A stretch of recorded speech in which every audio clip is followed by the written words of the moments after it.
বারবার আমাদের দোয়া করা প্রয়োজন। আল্লাহ সুবহানাহু ওয়া তাআলা যেন আপনাকে আমাকে জীবনে একবার হলেও মক্কা মদিনা জিয়ারত নসিব করে। সুবহানাল্লাহ।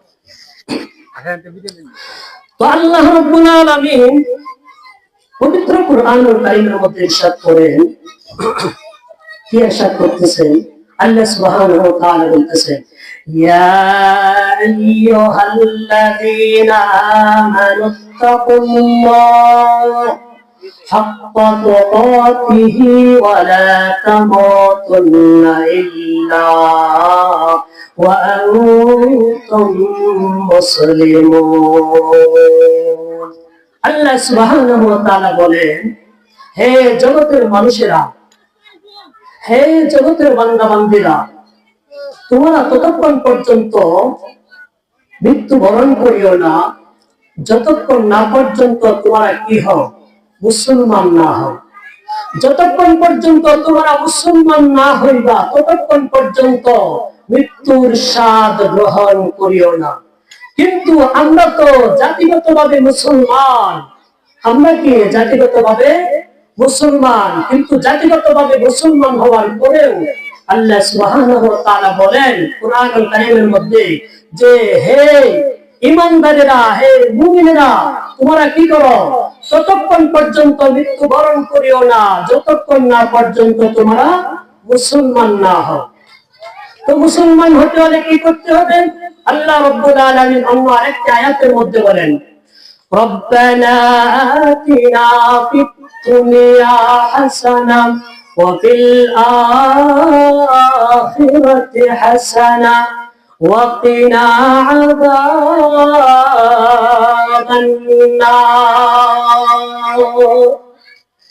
আল্লাহ রাব্বুল আলামিন বলেন, বান্দারে আমার,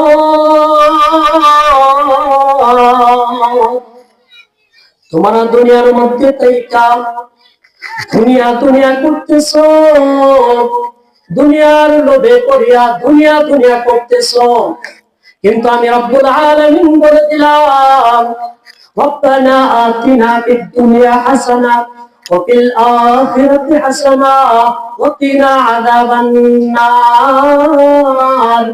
যে ব্যক্তি শুধু দুনিয়া চায়, যে ব্যক্তি শুধু দুনিয়া চায়, আমি রব্বুল আলামিন ওই ব্যক্তিকে দুনিয়া দিলে দিতেও পারি, কিন্তু নাও দিতে পারি।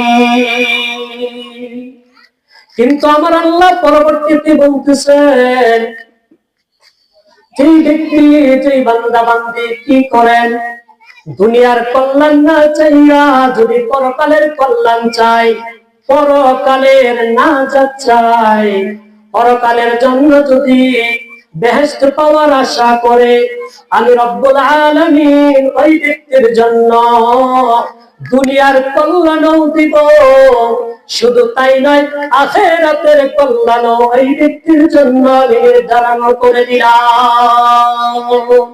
সুবহানাল্লাহ। এই কারণে আমাদের কি করতে হবে?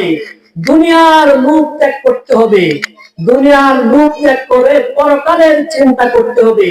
পরকালের চিন্তা যদি আমরা করতে পারি তাহলে অবশ্যই আমাদের দুনিয়াতেও মঙ্গল হবে, পরকালেও মঙ্গল হবে।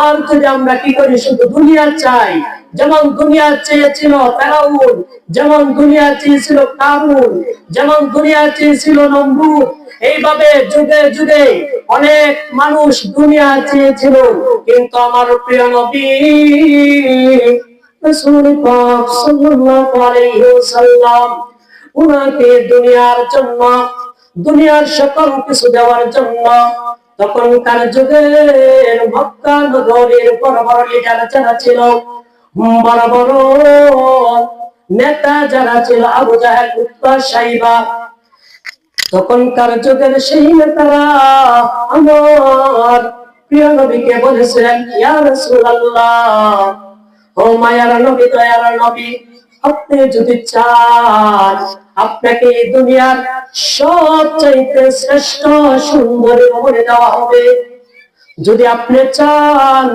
এই দুনিয়ার বাদশা বানিয়ে দেওয়া হবে, যদি আপনি চান এই দুনিয়ার সকল প্রকারের ক্ষমতা আপনার হাতে হস্তান্তর করা হবে, কিন্তু আমার রাসূল সাল্লাল্লাহু আলাইহি ওয়াসাল্লাম বলেন, ও কাফের বেঈমানেরা, ও আমার চাচারা, কান পেতে শুনে রাখুন, আমি দুনিয়া চাই না, আমি দুনিয়ার রূপ লালসা চাই না, আমি দুনিয়ার সুন্দরী নারী চাই না, আমি দুনিয়ার রাজা বাদশাহ হতে আসি নাই, আমি শুধু এসেছি আল্লাহ রাব্বুল আলামিনের পবিত্র একত্ববাদের তাওহীদের রিসালাতের দাওয়াত দেওয়ার জন্য।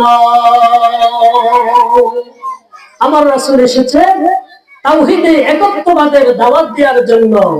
একত্ববাদের দাওয়াত দেওয়ার জন্য আমার রাসূল সারাটা জিন্দেগি সেই মক্কা নগরীর মাঝে, তায়েফের ময়দানে, মদিনা শরীফের জমিনে আমার রাসূল কত বিক্ষত হয়েছে, তাজা রক্ত শরীর মুবারক থেকে ঢেলে পড়েছে, তারপরেও আমার নবী বিন্দু পরিমাণও দুনিয়ার লোভ চাই নাই, সর্বদা পরকাল পরকাল পরকাল চেয়েছিল, আখিরাতের নাজাত চেয়েছিল, উম্মতের জন্য আখিরাতের নাজাত চেয়েছিল, কিন্তু দুনিয়ার লোভ লালসা আমার নবী চান নাই। এই জন্য বন্ধুগণ আমার, আমার প্রিয় যুবক ভাইরা, আপনারা এদিক সেদিক ঘোরাফেরা না করে একটু সময় বেহেশতের বাগানে বসে পড়ুন। হতেও পারে আজকের মাহফিলটা আপনার আমার জন্য জীবনের নাজাতের জরিয়া হতে পারে, ঠিক কিনা ব্যক্তি?